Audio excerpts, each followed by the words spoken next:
Ini ndiri mukadzi ane 42 years and I'm married. Ndane 4 years ndafirwa hangu nemwana, ndasara ne1 musikana. So ever since the death of my child, hapana chandakazoda. Sex nemurume, kuendawo kumafaro kana kushanya chaiko, it's now a problem. Murume pabonde ndongoitawo nekutongonzwira murume tsitsi. Ndaida hangu kuti tirambane aite move on. Pamwe anowana mukadzi anomuitira mwana, but iye ari kuramba. Barika ini ndakati handirigone hangu. I feel guilt kugara nemunhu wausiri kumbonzwira kana feeling zvayo. Iye kuti asiyane neni haashandi, anokiyakiya. Neniwo ndokiyakiya, but kukiyakiya kwake cannot sustain him.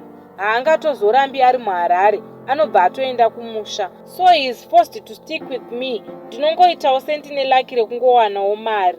Ndodini, ndotiza munhu here? Ndongogara naye here achishaya bonde rakakwana? Hausi utsinye here? Ndongomuchengetawo here semwana? Kuti idepression here yakauraya masensory organs angu? Because ndotombozama but ndiri kukundikana.